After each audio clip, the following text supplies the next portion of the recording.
오늘은 우리 에베소 교회에 대한 말씀을 좀 나누려고 합니다. 첫사랑, 첫 증언을 회복하라 라는 제목의 말씀을 나누겠습니다.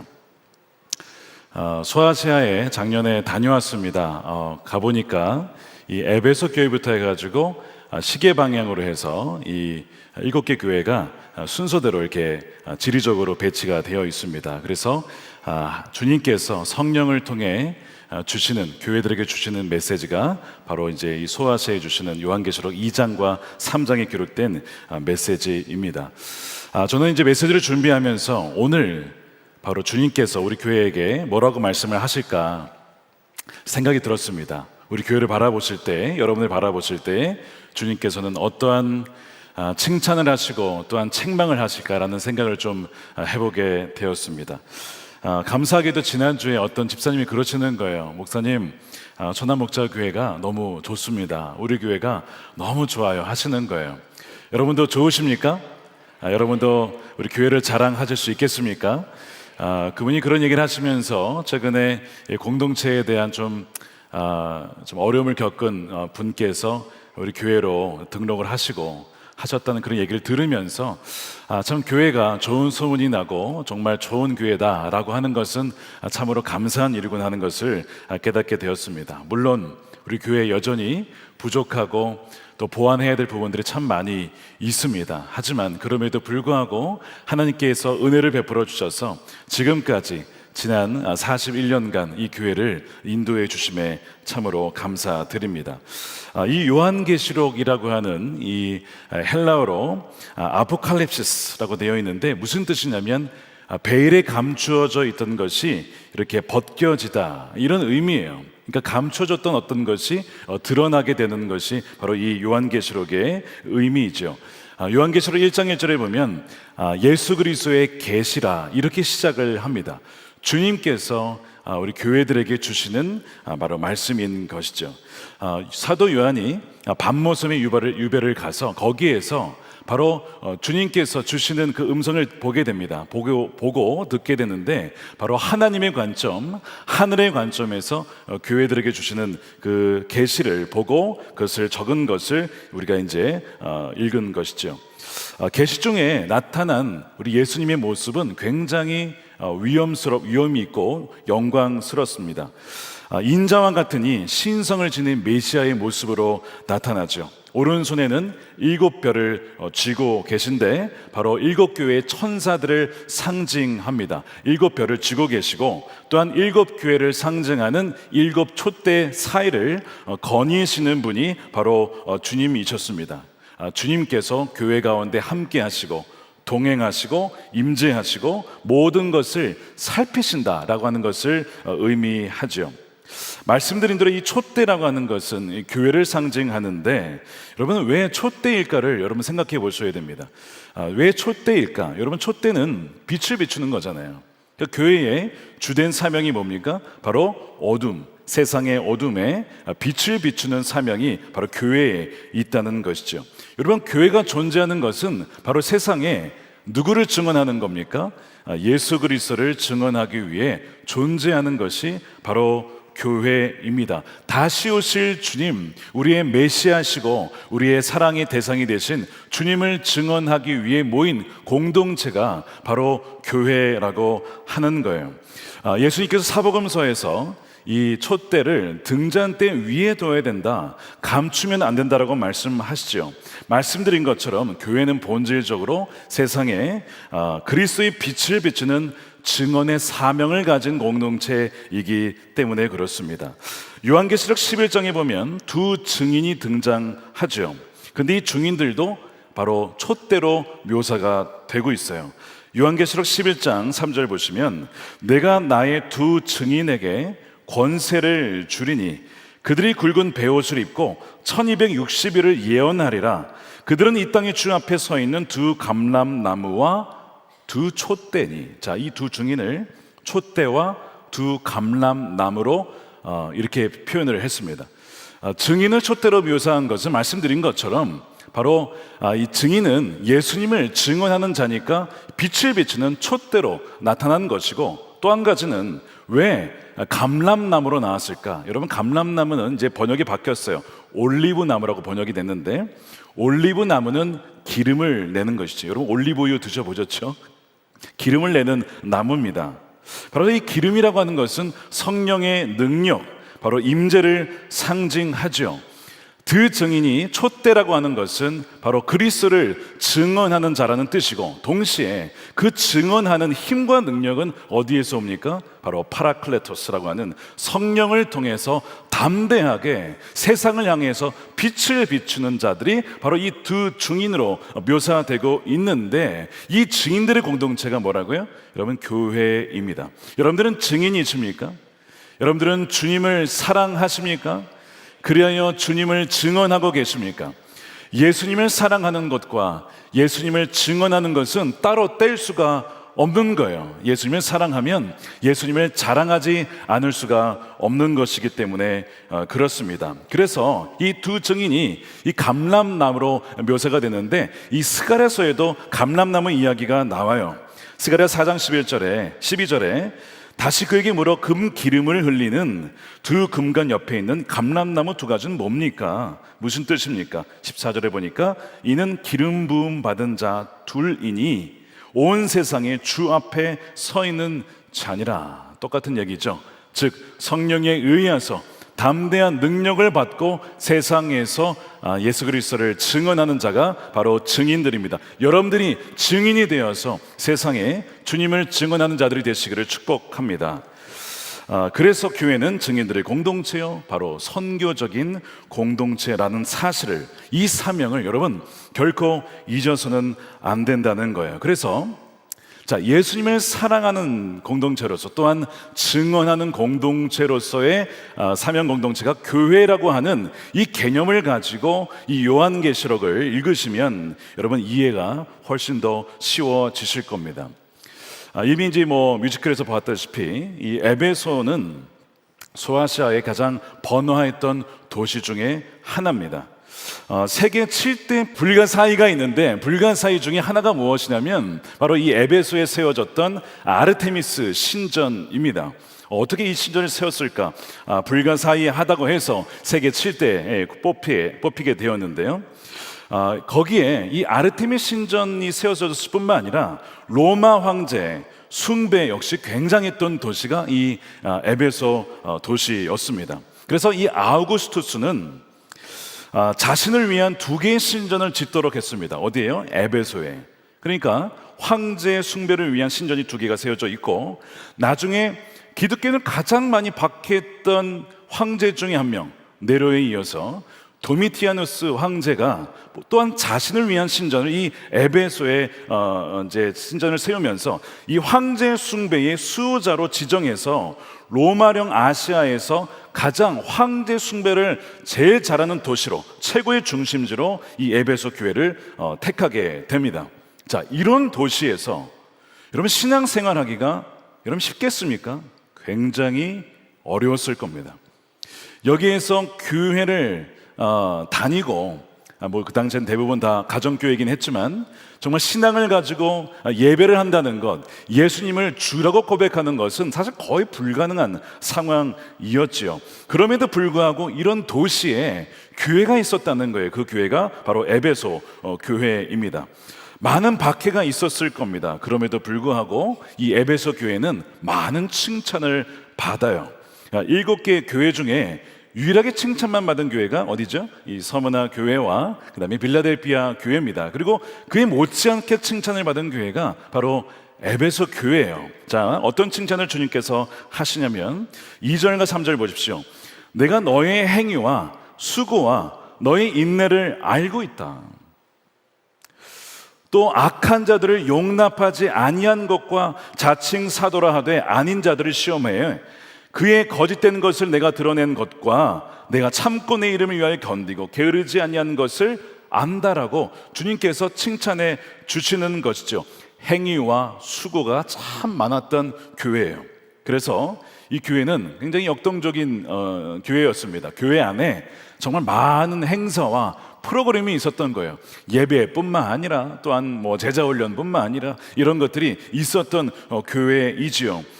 그래서 많은 수고하는 이들이 있었기에 교회는 살아 움직인 교회였습니다. 또한 인내하는 교회였어요. 엄청난 압박과 고난 중에도 주님을 향한 그 신앙을 포기하지 않고 주님 부르신 그 예배의 자리를 잘 지킨 그런 교회였습니다.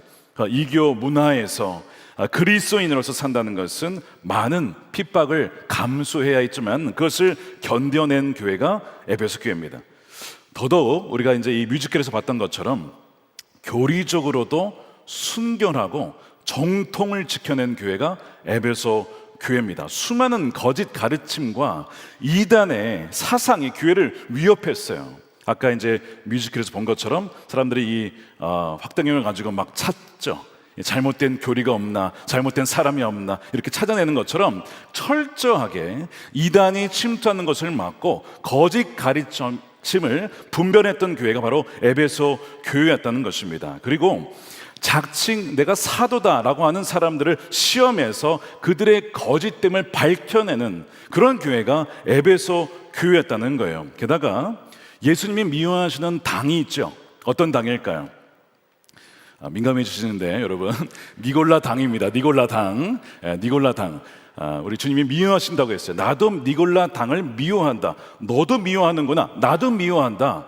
이 니골라 당은 정확히 뭔지 사실은 배경이 나와 있지 않은데 어쨌든 새로운 가르침이 있다, 새로운 교리가 있다, 이런 식으로 하면서 뭔가 새로운 것을 가르치려고 했던 이단 사상을 의미하는 것 같습니다. 어쨌든 이 모든 것들을 다 막아내고 지켜낸 교회가 어디요? 이 에베소 교회였다는 거예요. 정말 칭찬받을 만한 교회였던 거예요. 그러니까 여러분, 교회에서 여러분들이 수고하고 헌신하고 봉사한 것들을 주님께서 아신다 모르신다? 다 아신다는 거예요. 그러니까 주님이 알아주시면 다 끝난 거죠. 그러니까 여러분 너무 섭섭해하지 마시고 알아주지 않는다고 해서 주님이 알아주시면 그걸로 충분한 것이죠. 바로 에베소 교회가 그런 칭찬을 받은 교회였습니다. 자, 그런데 이 빛나는 칭찬 뒤에 주님의 마음을 아프게 하는 그림자가 있었는데 바로 4절입니다. 우리 함께 다시 읽어보겠습니다. 시작. 그러나 너를 책망할 것이 있나니 너의 처음 사랑을 버렸느니라. 자, 이 완벽해 보이는 것처럼 보이는 교회에 문제가 있었어요. 치명적인 문제인데 바로 처음 사랑을 버렸다는 것입니다. 자, 이 처음 사랑을 버렸다는 것에 대한 다양한 해석이 있습니다. 먼저는 우리가 이제 뮤지컬에서 본 것처럼 주님을 향한 처음 사랑, 처음 주님 만났을 때에 내가 주님을 사랑했던 그 사랑을 잃어버렸다라는 해석입니다. 이게 아주 대표적인 지배적인 해석이에요. 그리고 그것이 맞습니다. 우리가 주님을 처음 만났을 때에 정말 예배하는 것이 즐겁고 찬양하는 것이 즐겁고 말씀을 읽는 것이 즐겁고 또 주님을 자랑하고 전도하는 것이 즐거웠던 때가 있었던 거예요. 여러분 지금도 그렇게 주님을 사랑하십니까? 아니면 가면 갈수록 그때는 참 내가 뜨거웠고 주님을 사랑했는데 지금은 영 냉랭한 그런 모습은 아닙니까? 그러니까 첫사랑을 버렸다는 것은 정말 주님을 사랑하는 열정과 정말 주님을 이제 기다리고 했던 그 사랑을 잃어버렸다는 것을 의미합니다. 예레미야서 2장 2절에도 하나님께서 이스라엘 백성을 향하여서 무슨 얘기를 하냐면 너가 과거에 나를 얼마나 사랑했었는지를 내가 알고 있어, 이런 얘기를 하세요. 자, 예레미야 2장 2절입니다. 너는 가서 예루살렘 사람들이 들을 수 있게 이렇게 외쳐라. 나 주가 말한다. 너가 젊은 시절에 얼마나 나에게 성실했는지, 내가 신부 시절에 얼마나 나를 사랑했는지, 저 광야에서 씨 뿌리지 못하는 저 땅에서 내가 나를 어떻게 따랐는지 내가 잘 기억하고 있다. 여러분, 칭찬이잖아요. 그런데 여러분, 표현이 과거형입니다. 과거에만 그랬어요. 지금은요? 아니라는 거예요. 자, 제가 다시 한번 물어볼게요. 과거에 내가 주님을 사랑했던 것 주님이 아십니다. 근데 지금도 정말 주님을 사랑하십니까? 지금도 주님께서 보시기에 너가 과거에 나를 잘 따르고 정말 나를 사랑하고 내가 어디를 가든지 그렇게 신실하게 따라다녔는데 지금도 그러하구나 라고 정말 주님이 그렇게 말씀해 주실까요? 아마 여러분들의 마음을 잘 점검해 보시면 아실 거예요. 안타깝게도 이 예레미야의 말씀을 통해 보게 되면 과거에는 그랬는데 지금은 예루살렘 백성들이 그렇지 못합니다. 왜냐하면 주님이 아니라 다른 우상들을 더 사랑하여 그들을 따라갔기 때문에 그렇습니다. 우상을 따라갔기 때문에 그래요. 그래서 예레미야 선지자를 통해서 얘기를 하시는 거예요. 너가 지금은 나를 따라가지 않는다. 나를 따르지 않고 나를 사랑하지 않는구나. 주님이 굉장히 마음 아파하시는 것이죠. 지난주에 행복 플러스를 했고 저희가 매년 해오고 있는데 분명히 처음에 사랑해서 결혼을 했습니다. 근데 어느 순간 몇 년이 지나면 부부간의 사랑이 예전만치 못할 때가 있죠. 정말 겉으로 몸은 같이 집 안에서 살지만 이미 사랑이 식은 채, 사랑이 식었기 때문에 그 연애했던 그 처음에 사랑의 행위마저도 이제는 사라져버린 그런 부부의 모습들이 있단 말입니다. 그런데 그것이 단지 그런 부부들만의 모습이 아니라 우리가 주님을 사랑했던 그 모습, 그것이 과거로 그치고 지금은 사라져버린 모습일 수 있다라고 하는 거예요. 자, 에베소 교회가 어느 순간에 그 주님을 향한 사랑을 버렸다는 거예요. 버렸다는 것이죠. 더 나아가서 여기서 이 첫사랑을 버렸다는 것을 가만히 돌아보면 두 번째 해석이 나오게 됩니다. 자, 첫 번째 해석과 연결되어 있는 거예요. 주님을 사랑했던 그 첫사랑을 잃어버림으로 말미암아 벌어지는 두 번째 결과가 무엇이냐?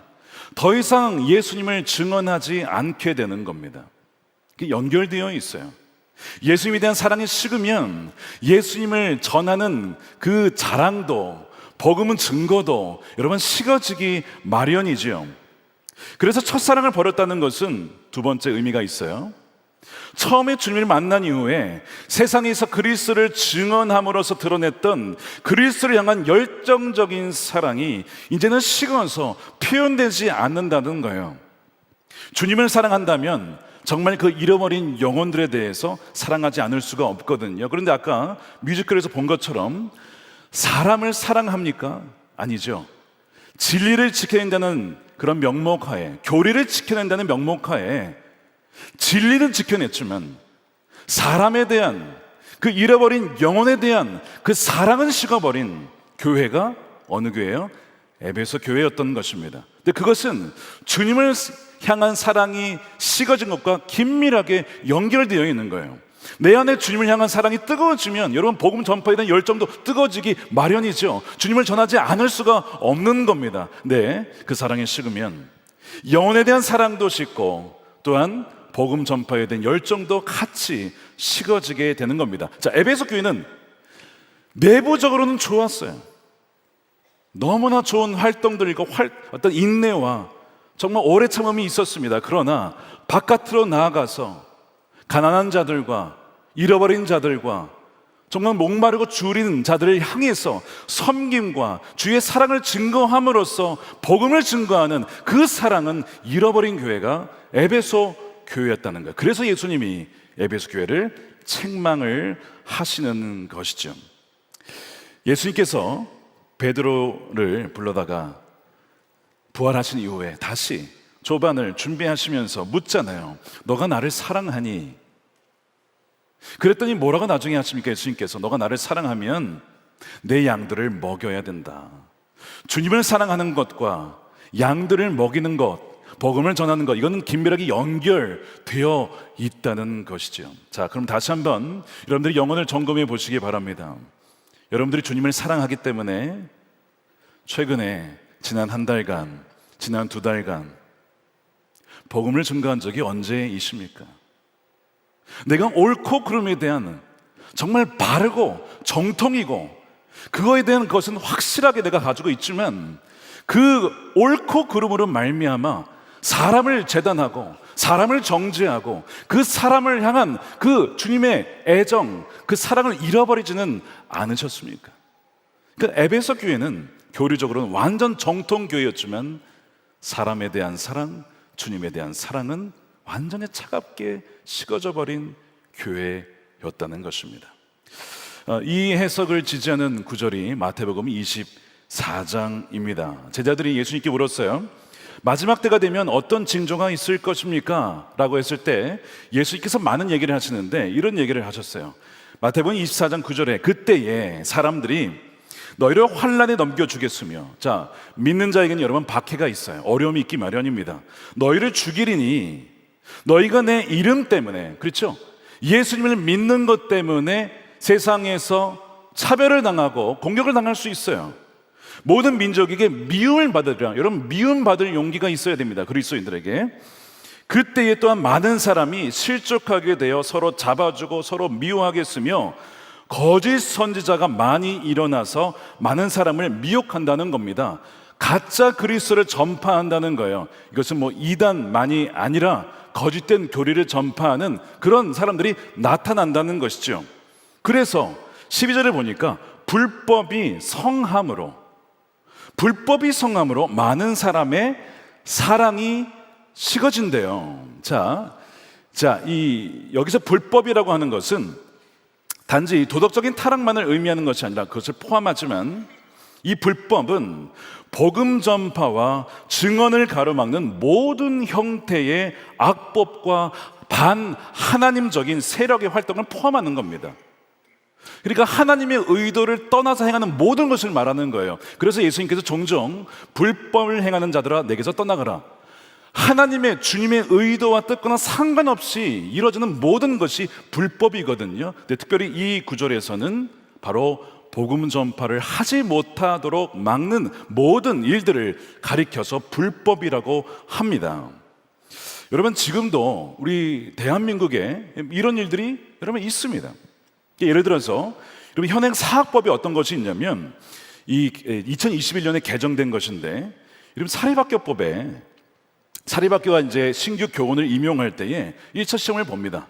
자, 그 다음에 1차 시험을 포함할 때 이제 통과하게 되면 사람을 뽑을 때에 그 학교의 건학 이념에 맞는 사람을 뽑을 수 있어야 되잖아요. 예를 들면 기독교 학교면 기독교 신앙을 가지고 그것을 가르칠 수 있는 선생님을 뽑을 수 있어야 되잖아요. 근데 현행법이 그렇게 되어 있지 않고 1차 시험을 통과한 사람들 중에는 다 어플라이를 할 수가 있는 겁니다. 그리고 뽑아야 되는 거예요. 무려 72.5%가 1차 시험 통과한 사람들 중에서 건학 이념에 부합하지 않음에도 불구하고 뽑아야 되는 경우가 있었다는 것입니다. 자, 그래서 지금 이 법을 개정을 해야 한다라고 많은 기독교 학교에서 외치고 있어요. 근데 여전히 그 법 때문에 정말 학교의 창학 이념대로 선생님들을 모실 수가 없는 그런 일들이 있는 것이죠. 여러분, 기독교 학교인데, 그리고 정말 기독교 세계관으로 아이들을 가르치려고 학교를 세웠는데 기독교 세계관을 모르는 분들이 와서 학생들을 가르친다면 그거 어떻게 될까요? 너무나 힘들겠죠. 그러니까 이런 법들이 있다는 거예요. 또한 우리 차별금지법에 대한 얘기, 왜 우리가 걱정스러워합니까? 물론 좋은 부분들도 있겠죠. 정말 어떤 그 자신의 타고난 것이나 어떤 거에 의해서 차별받지 않도록 보장해주는 그런 것들은 어떤 좋을 수도 있겠지만, 문제가 무엇이냐면 이 예수만이 구원의 유일한 길이다 라고 증거를 했을 때에 상대방이 느끼기에 나는 모욕을 당해서 불쾌해, 정신적 고통을 호소하면 손해배상을 할 수 있는 근거가 있기 때문에 이게 위험하다라고 얘기하는 거거든요. 그러니까 여러분은 이제 이런 법들이 아직 우리 통과된 것도 아니고 당연히 이제 감사하게도 막아졌지만, 이런 법들이 계속 만약에 통과가 되면 여러분 나중에 진짜 복음 증거하기도 어렵고요, 기독교 학교에서 학생들을 가르치기도 어려워지게 되는 거예요. 자, 불법이 성함으로 많은 사람의 사랑이 식어진다고 했는데 그럼 무슨 사랑일까요?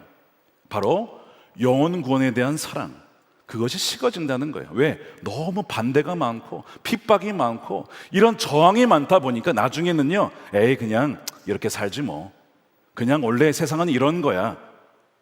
그래서 사랑이 식어진다는 것은 단지 그냥 사랑이 아니라 복음 전파에 대한 그 열정이 식어진다는 거예요. 자, 그래서 이 말씀 뒤에 어떤 얘기가 나오냐면, 잘 보세요. 마태복음 24장 12절에 불법이 성함으로 많은 사람이 사랑이 식어진다. 이 어떤 사랑이냐? 복음 전파에 대한 사랑입니다. 13절에 그러나 그 중에서도 끝까지 견디는 자는 구원을 얻는데, 그럼 뭘 견디느냐? 그 가운데서도 복음을 증거하고, 왜? 예수님을 사랑함으로 증거하는 자들은 구원을 받는다는 것이죠.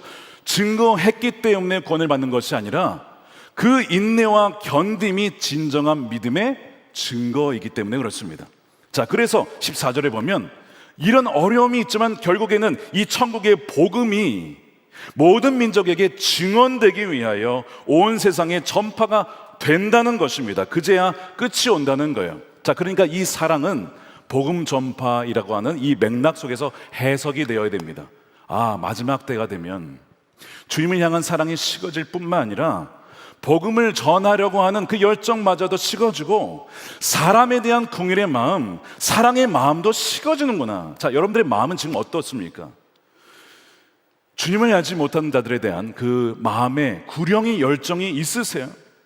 주님을 알지 못한 자들이 향한 긍휼의 마음, 불쌍한 마음, 저들에게 복음을 어떻게 전해야 할까라는 그 마음이 있으십니까? 아니면 뭐 복음 전하면 다들 뭐라 그러고 회사에서 다 눈치 주고 길거리에서 뭐라 그러니까 나는 전하지 않을래. 여러분, 이것이 사랑이 이번에 식어지는 겁니다. 이게 마지막 때의 특징이라고 했어요. 여러분, 그렇게 돼서 사랑이 식어진 교회가 에베소 교회였고 예수님은 그 교회에 대해서 책망을 하고 계시는 것입니다. 실제로 여러분, 우리 한국 교회가 한때는 선교사를 어마어마하게 파송했어요. 진짜 미국 다음으로 현재도 가장 많이 선교사를 파송하는 교회가 한국 교회입니다. 대단한 것이죠. 근데 여러분, 이제 더 이상 잘 보내질 않습니다. 이제 선교사님들이 은퇴를 하기 시작했어요. 1세대 선교사님들이. 근데 이어서 갈 선교사님들이 없는 거예요. 이제는 가려하지 않습니다. 다음 세대가 가려하지 않아요. 이게 무슨 의미죠? 주님을 향한 사랑도 식어지고 영혼에 대한 사랑도 식어지고 있다라고는 증거입니다. 이것이 지금 한국교회의 여러분의 현실이에요. 그러니까 좀 여러분, 이 에베소 교회에 대한 주님의 말씀은 사실 한국교회에 대해 주시는 주의 말씀인 것입니다. 선한목자교회는 어떻습니까? 선한목자교회는 정말 주님을 사랑함으로 그리하여 그 잃어버린 영혼에 대한 사랑으로 복음을 증거하고 있습니까? 여러분, 굉장히 심각한 문제인 것이죠. 주님은 에베소 교회를 사랑하기에 포기할 수가 없었습니다. 그래서 다시 일어설 길을 구체적으로 제시하는데 그것이 5절 말씀이에요. 자, 5절 말씀 우리 함께 읽어보겠습니다. 시작. 그러므로 어디서 떨어졌는지를 생각하고 회개하여 처음 행위를 가져라. 만일 그리하지 아니하고 회개하지 아니하면 내가 내게 가서 너의 촛대를 그 자리에서 옮기리라. 굉장히 중요한 엄미한 말씀인데요. 주님은 처음 사랑을 가져라고 하지 않고 처음 행위를 가져라고 했어요. 여러분, 이 행위라는 단어를 보면 복수로 되어 있습니다. 처음 행위들, works, deeds라고 되어 있는데요. 처음 행위들을 가져라. 사랑을 회복하는 데는 구체적인 행위가 있다는 거예요. 내가 처음에는 가졌지만 지금은 하지 않는 거. 내가 주님을 사랑하기 때문에 처음엔 했었지만 지금은 더 이상 행하지 않는 그 처음 행위들을 다시 하라고 말씀을 하시는 것이죠. 그래서 주님은 여기서 세 가지를 말씀하십니다. 근데 이 세 가지를 우리 R로 정리할 수가 있어요. 3R로. 첫 번째, 어디에서 떨어졌는지를 생각하라. Remember입니다. Remember. 여러분들이 복음을 증거를 했었는데 지금은 더 이상 하지 않는다. 잘 생각을 해보세요. 내가 왜 복음 증거를 더 이상 하지 않게 됐는지 돌아보면 복음을 전하다가 망신을 당했거나 조롱을 당했거나 거절감을 당했을 때 더 이상 나는 복음 전하지 않을래. 관계도 깨어지고 서로 어색해지니까 더 이상 복음 전하지 말자. 주님 뭐라고 하시냐면 어디서부터 그것이 끝났는지 멈춰졌는지를 다시 생각하라는 거예요. 여러분들이 가장 최근에 주님을 사랑하기 때문에 잃어버린 영혼을 향하여서 복음을 증거한 적이 언젠가 생각을 해보세요. 주님은 지금 우리에게 그때가 어디에서 어떤 일로 말미암아 떨어져 나갔는지를 생각하라고 말씀을 하시는 거예요. 저는 지금 목회를 하지만 종종 생각하는 때가 언제냐면 제가 처음 예수님을 믿고 그러니까 인격적으로 예수님을 1995년에 만난 이후에 그때 그 감격 때문에 복음을 전했던 그때를 종종 자주 생각을 합니다. 고등학교 때 제가 다녔던 학교가 이제 불교재단의 학교였어요. 기독교부가 있었는데 나중에 이게 폐쇄가 됩니다. 그 다음에 1996년에 내가 예수님 만난 다음에 그 다음에 없어져요. 활동을 하다가 학교에서 활동을 하지 못하게 됐습니다. 그런데 주님을 만난 그 감격이 너무 귀했기에 운동장에서 친구들 만나서 기도제목 나누고 함께 기도하고 음악실 빌려서 거기서 찬양을 하고, 제가 당시 2학년이었는데 고등학교 1학년 후배들에게 복음을 증거하고, 야, 너 기독교부에 들어와. 학교에서 여전히 주님을 사랑하기에 복음을 전했던 그때를 종종 생각합니다. 왜냐하면 처음 행위, 주님을 사랑했을 때 그 처음 행위를 놓치지 않으려고, 내가 그때 그랬는데 지금은 그렇지 않구나, 그렇게 주님이 말씀하지 못하시도록, 주님, 제가 그때 그 열정이 있었는데 지금 더하면 더했지 덜하지 않습니다. 종종 그때를 생각하는 거예요. 주님께서 오늘 우리에게 어디에서 떨어졌는지를 한번 생각해 보라는 거예요. 여러분, 꼭 중요한 메시지입니다. 우리가 그 열정을 어디에서 잃어버렸는지 여러분 돌아보시라고 하는 거예요. 많은 분들이 복음을 증거하다가 박해와 조롱과 또한 사랑이 식어서 더 이상 증거를 하지 않는 일들이 있다는 것입니다. 그래서 생각해야 된다, 기억해내야 된다. 그 다음에 두 번째는요, 회개하라입니다. 저 회개하라, repent, 회개하라. 회개는 단지 감정적인 뉘우침을 넘어서서 삶의 방향을 바꾸는 의지적인 결단이죠. 그래서 주님께서는 정말 세상의 어떤 조롱이나 비난 때문에 무서워하던, 그래서 멈추었던 그것을 돌이켜서 다시 나를 증언하는 그 담대한 증인이 되라고 우리에게 말씀하시는 거예요. 자, 주님께서 에베소 교회가 만일 회개하지 않으면 어떻게 한다고 했습니까? 가서 그 촛대를 자리에서 옮긴다라고 말씀하셨어요. 여러분, 촛대를 옮긴다는 것은 이런 의미입니다. 빛을 비추라고 그 자리에 세워놨는데 증언을 하지 않는 거예요. 그러니까 너가 증언하지 않으면 미안하다, 그러면 다른 자를 세울게, 다른 교회를 쓸게. 그게 촛대가 옮겨지는 거예요.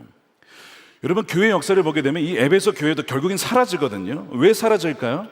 주님을 향한 사랑의 그 마음이 식어지고, 또한 영혼 구원에 대한 사랑이 식어짐으로써 촛대의 역할, 증언하는 증인의 역할을 감당하지 않으니 촛대가 옮겨진 거예요.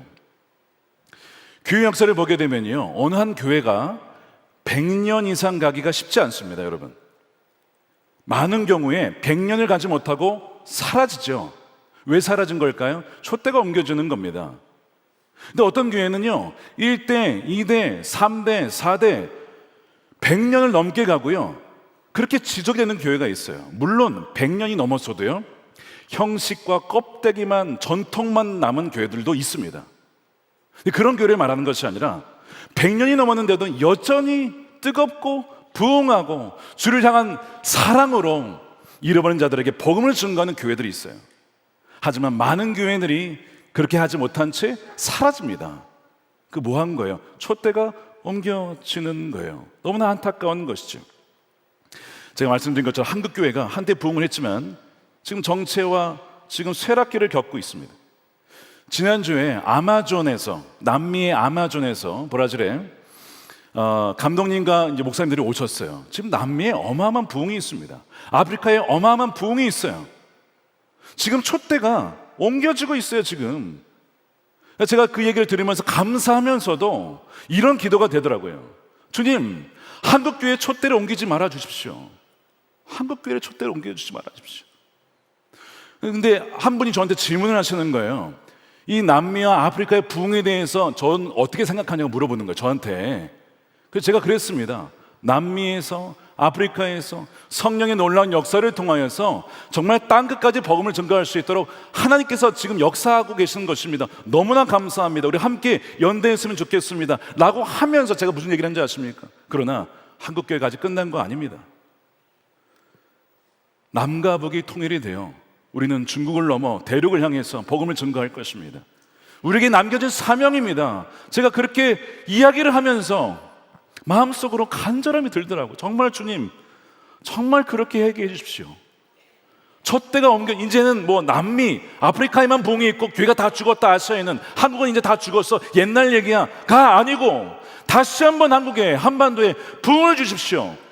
복음으로 말미암아 남과 북이 통일되어지는 그 일을 통하여 러시아와 중국과 중동을 향하여서 복음의 깃발이 계속해서 하나님 전파에 나갈 수 있도록 그렇게 이야기를 하면서 기도를 하게 됐어요.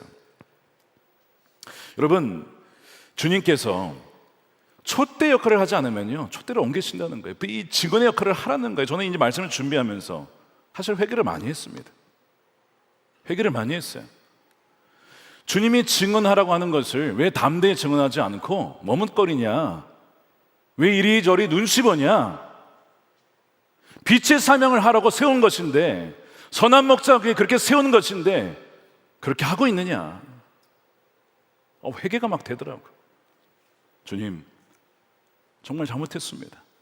담대하게 이 시대에 선한 목자 교회가, 그리고 또한 저와 우리 모든 성도들이 담대하게 증언해야 될 것들을 눈치 보지 말고 주님 바라보므로 경외함으로 증거하는 담대한 교회가 되게 해달라고, 그렇게 기도하는 여러분 되시길 축복합니다.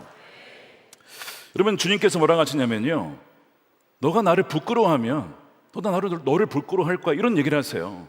마가복음 8장 38절이죠. 누구든지 이 음란하고 죄 많은 세대에서 나와 내 말을 부끄러워하면 인자도 아버지의 영광으로 거룩한 천사들과 함께 다시 올 때 그 사람은 부끄러워하리라. 여러분, 주님이 부끄러우십니까? 복음 전하는 것이 부끄러우세요? 눈치 보이세요? 여러분, 부끄러워하면 주님 다시 오실 때 부끄러워하신다는 거예요. 저는 기도하기를 우리 선한목자교회 성도들이 부끄러운 자가 아니라 담대하게 복음을 증거한 자가 되기를 축복합니다. 로마서 1장 16절에 사도 바울이 뭐라고 고백합니까? 내가 복음을 부끄러워하지 아니하노니 이 복음은 모든 믿는 자에게 구원을 주시는 하나님의 능력이 됨이라. 먼저는 유대인에게요, 그리고 헬라인에게로다. 하나님의 복음의 능력, 우리로는 할 수 없지만, 자, 그러나 촛대는 뭐가 또 있다는 거예요? 아까 감람나무 기름, 성령이 함께 하심으로 그 능력으로 증언할 수가 있는 거예요. 여러분들의 가정에서, 여러분들의 직장에서, 여러분들의 관계 속에서 바로 여러분들을 증인으로 세우셨기 때문에 그 증인의 역할을 감당하는 여러분 되시기를 축복합니다. 자, 그래서 우리 회개한다는 거예요. 그렇게 하지 못했을 때 회개하라. 자, 첫 번째 기억하라, remember. 두 번째 repent, 회개하라. 자, 마지막 세 번째 무엇이냐면 처음 행위를 가지라, return입니다. 다시 돌아가는 거예요. 처음에 주님을 사랑했을 때 했던 그 모든 것으로 다시 돌아가는 것입니다. 에베소 교회가 40년 전에 생겨졌어요. 이 이제 요한계시록 배경으로부터 한 40년 전에 생겨났을 때는 정말 이 우상 숭배, 황제 숭배, 온갖 정말 음란한 이 도시에서 담대하게 예수님을 증언했던 교회입니다. 그렇게 세워진 교회예요. 사도 바울을 통하여, 또한 아볼로를 통하여, 디모데를 통하여 그렇게 온 교회가 어느덧 그 담대함을 잃어버리고 주를 향한 사랑을 잃어버리고 이제는 그 복음을 증거하지 않고 그냥 그 자기 안에서 교리적인 순결함만 지키려고 복음을 증거하지 않는 그런 갇힌 교회가 되었다는 거예요. 그래서 처음 행위를 가져서 주님을 사랑함으로, 첫사랑을 회복함으로 주님을 자랑스럽게 증언하는 그 처음 행위를 회복하라고 말씀을 하시는 거예요. 저는 지난번에 이 하나님의 러브레터 316명의 VIP들이 오셨어요. 쫙 이 자리에 앉으셨고요, 그 자리에서 143명의 분들이 주님을 영접하셨습니다. 천하보다 귀한 영혼이 한 명도 아니고 143명이 영접했다는 것이 저는 얼마나 감사한지 몰라요. 얼마 전에 새가족 수료자 환영회에서 어떤 분이 이런 질문을 하셨습니다. 목사님, 목회를 하면서 무엇이 제일 기쁘십니까? 기쁜 일 많죠. 많습니다. 여러 가지 얘기를 했어요. 교회를 이제 맡았을 때 작은 교회가, 어려웠던 교회가 회복하고 성장하고 지역사회에 좋은 소명이 나서 정말 치유가 일어나는, 이런 너무 귀한 일이잖아요. 근데 제가 딱 그 얘기를 했습니다. 저는 주저없이 말할 수 있는 것이, 잃어버렸던 주의 자녀가 복음을 듣고 돌아와서 주님을 영접하고 세례받는 것보다 더 기쁜 일이 어디 있겠습니까? 복음을 증거하고 돌아와서 주님을 알게 되어지고 하나님의 자녀가 되는 것만큼 기쁜 일이 어디에 있겠냐고요. 성경에 보니까 회개할 것이 없는 의인 99명보다 죄인 1명이 회개하면 천국에서 그렇게 기뻐한다는 거예요. 여러분, 이 기쁨이 여러분들에게 부어지게 되기를 축복합니다. 잃어버린 영혼들이 돌아오는 기쁨, 그 영혼을 사랑하기에 사랑으로 섬기며 기도하며 오랜 시간 돌아오기를 기다렸을 때, 돌아왔을 때 그 기쁨은 이루 말할 수가 없는 것이죠. 어느 우리 집사님께서 오랜 기간 어머니가 주님을 알기를 기도하셨는데 참 돌아오지 않으셨어요. 그러다가 이번에 VIP로 오셨다가 주님을 영접하고 교회에 등록하셨다는 이야기를 하시면서 너무 기뻐하셨다는 이야기를 들었는데 저도 너무 기뻤습니다. 주님 너무나 감사합니다. 다른 거 없어도 괜찮습니다. 평생 주님만 사랑하고 주님만 자랑하고 복음을 전하다가 갔으면 좋겠습니다. 다른 거 다 없어도 괜찮습니다. 종종 아내와 그런 얘기를 해요. 아내와 저와 이제 복음을 전하고 돌아오는 길에 여보, 평생 주님만 사랑하고 주님만 자랑하다가 주님 옆에 섰으면 좋겠다. 이거면 충분하다. 그런 얘기를 이번 주에도 했어요. 이번 주에도. 얼마나 감사합니까? 근데 여러분, 그게 저만 할 수 있는 겁니까? 여러분도 하실 수 있잖아요. 우리 힘으로 하는 것이 아니라 누구의 힘으로?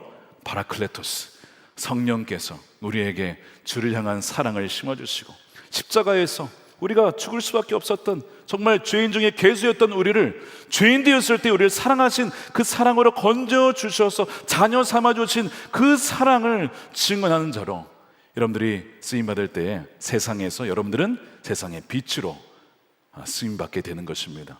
그렇게 쓰임받는 여러분 되시기를 축복합니다. 자, 그렇게 우리 복음을 전하는 거예요. 저번에 러브레터 하나 에피소드가 하나 있었는데 우리 교회 사모님들께서 전도를 하셨습니다. 그 러브레터 전에. 그래서 복정거리 이 가천대교에 가면서 복음을 전하고. 근데 신기한 게 뭐냐면 저도 이제 복음을 증거하려고 전도지를 나누는데 이 남자분들이 제가 전하면 안 받아요, 이 전도지를. 근데 사모님들이 전하면 다 받아. 그 아저씨들은 우리 여성분들이 하시는 것이 훨씬 잘 맞는구나. 일단 그걸 처음에 느꼈고, 두 번째, 사모님들께서 복정초등학교를 가서 아이들에게 복음을 전했어요. 아이들 나올 때 전하는데 그 아이들이 그 복음 메시지 듣고 선물을 받으면서 이런 얘기를 했다는 거예요. 예쁜 언니들 와줘서 고마워요 이랬다는 거예요.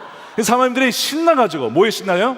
예쁜 언니들 와줘서 고맙다고 신나서 사모님들 더 전도했다는 전설이 있습니다. 여러분, 어쨌든 저는 감사한 것이 우리 교직원분들이 주중에도 점심때 동서울대 앞에서 전도를 합니다. 우리 간사님들이 복음을 전하고, 사모님들도 전하고, 목사님들도 전하고, 우리 성도님들도 전하고. 정말 주님께서 찾으시는 것이 이 마지막 시대에 참 사랑이 식어진 시대에 주님을 사랑함으로 정말 영혼을 사랑하는 그런 교회가 우리 선호 목자 교회가 되기를 축복합니다. 이기는 자에게 주님께서 이런 놀란 약속을 주셨어요. 요한계시록 2장 7절입니다. 함께 읽겠습니다. 시작. 귀 있는 자는 성령이 교회들에게 하시는 말씀을 들을지어다. 이기는 그에게는 내가 하나님의 낙원에 있는 생명나무의 열매를 주어 먹게 하리라. 여러분, 이기는다는 것이 무엇입니까? 자, 아까 얘기했죠. 불법이 횡행하고, 너 복음 전하면 너 피 입어, 너 그렇게 직장생활 하면 안 돼, 너 그리스도인이야, 사람들이 싫어해. 많은 핍박이 있고요, 유혹도 있고요, 조롱도 있습니다. 그래서 사랑이 식어진다고 했잖아요. 나 저 사람 전도하려고 하는데 포기할까 봐 사랑이 식어지거든요. 그것을 이기는 자들에게는, 영적인 복음을 전도하려고 하는 것을 게으르게 뭐 누가 알아서 하겠지, 뭐 하나님이 권하시면 다 하지 않겠어? 목사님들이 하지 않겠어? 그런 나태와 게으름을 이기는 자들에게, 유혹을 이기는 자들에게 뭘 주시느냐?